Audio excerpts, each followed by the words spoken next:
안녕하세요. 푹 빠지는 드라마 이야기의 귀한 구슬 이규옥입니다. 좋은 사람들과 함께 가는 길은 늘 기쁨이고 행복을 느끼죠. 오늘도 같이 행복한 시간을 가져볼게요. 전 작품인 눈물의 여왕을 끝내고 새로운 작품 폭삭 소가수다를 시작하면서 여러분과 같이 가겠습니다.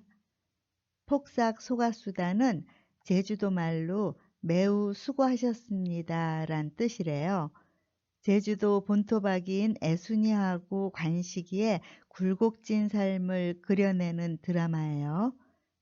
애순이는 아주 총명하고 여시 같은 면이 있고요. 관식이는 그냥 무덤덤하면서도 뚝심이 있는 사람, 성실성으로 먹고 사는 사람, 또 지조가 있는 사람으로 그려졌어요. 1960년대 제주도를 배경 삼아서 시작이 되죠. 그때 제주도는 생존을 우선으로 삼고 살아가는 그런 사람들의 생활상이 보여져요.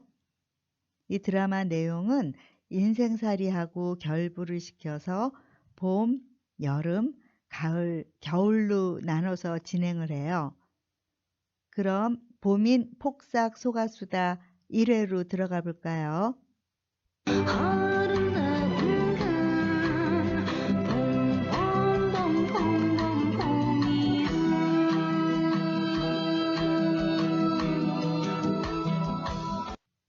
1회에서 명장면을 볼게요. 애순이 엄마 전광례는 해녀로 집안을 이끌어가죠. 제주도에서는 해녀를 잡녀라고 하네요. 발음이 좀 그렇죠? 첫 남편은 애순이가 어렸을 적에 병으로 일찍 저 세상으로 갔고요. 또 둘째 남편은 한량이에요. 그러니 먹고 살려니까 애순이 엄마 정광례가 잡녀를 안 할 수가 없는 거예요. 살림은 쪼들리는 거고요. 애순이는 엄마한테 글쓰기에서 부장원상을 받았다고 자랑하려고 바다에 들어간 엄마를 찾아왔는데 밥도 제대로 못 얻어먹고 다시 엄마한테 쫓겨나요.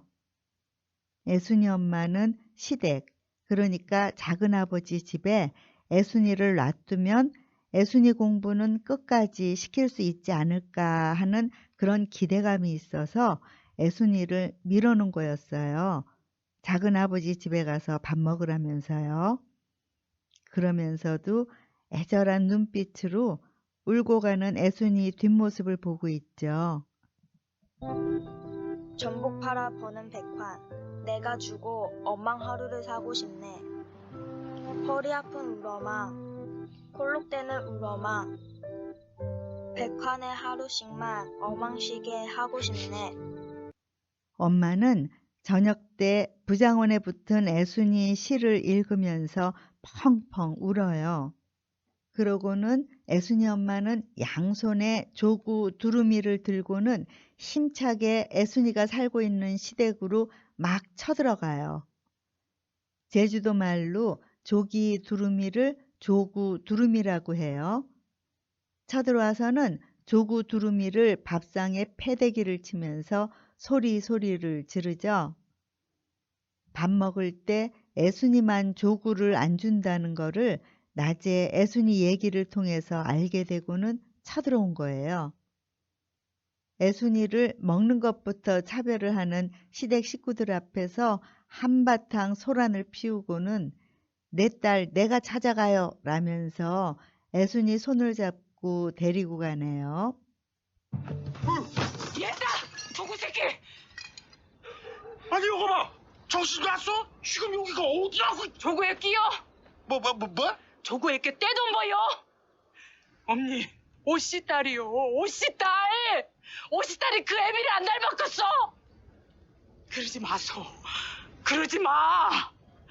언니 아들, 서방님 큰성 구천에서 피눈물 내요. 남의 집 장남 잡아먹은 주제가 감히 어디서 우리 성을 우느라고.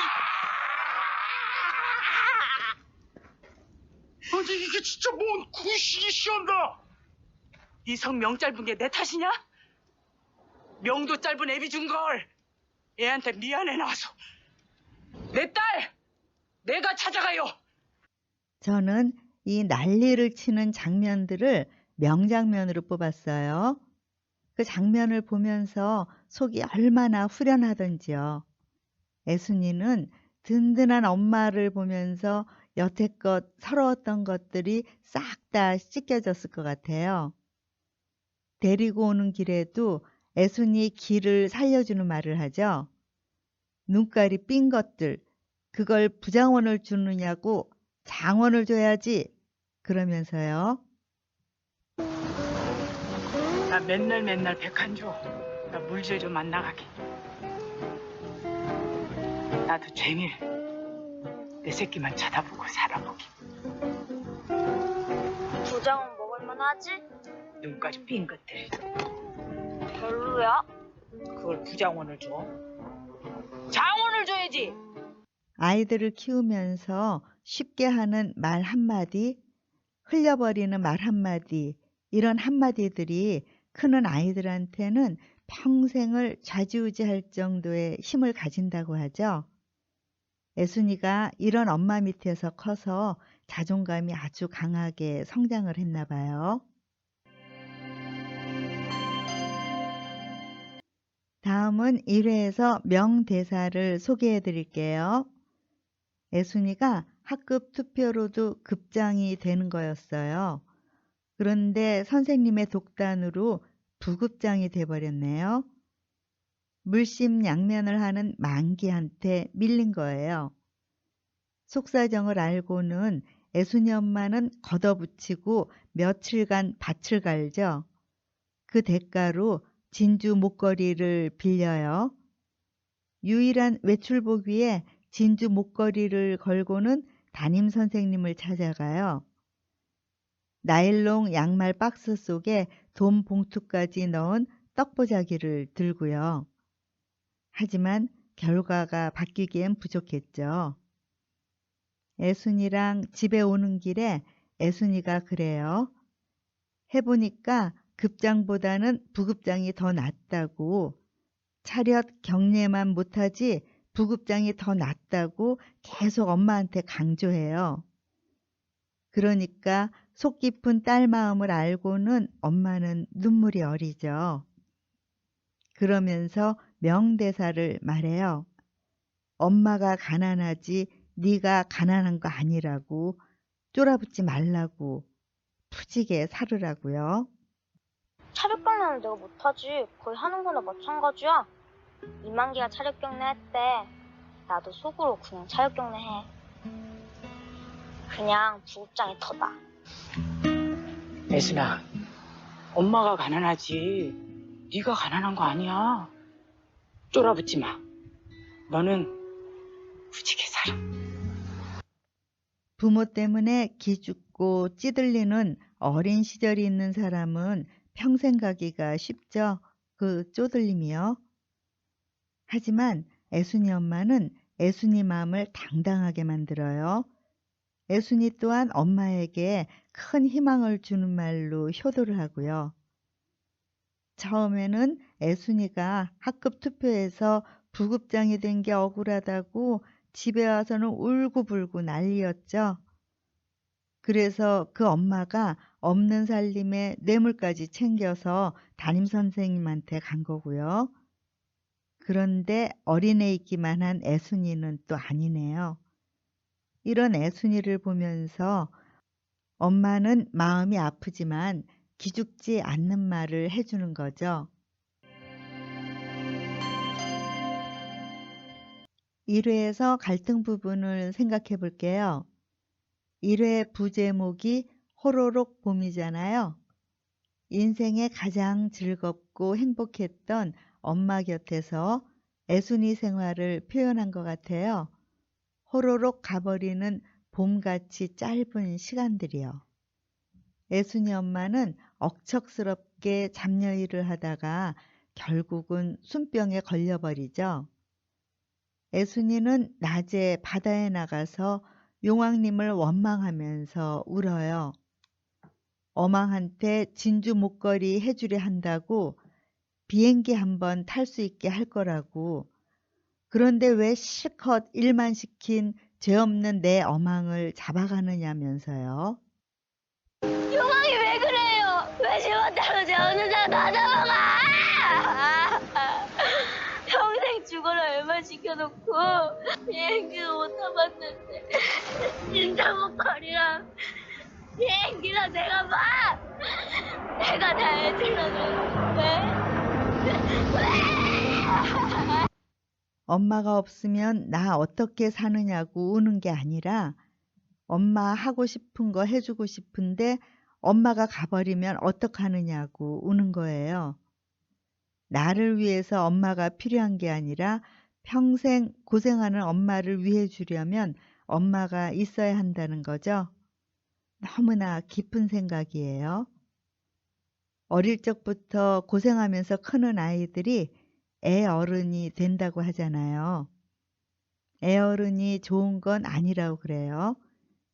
요즘 관점에서 본다면 제 나이대에 맞게 살아갈 수 있는 게 그 사람한테는 행복이라는 거죠. 하지만 그건 속부른 얘기고요. 그 옛날에 고생스럽던 시대에는 애 어른으로 살 수 있는 속 깊은 자식이 있다면 생활하기가 좀 편했을 것도 같아요.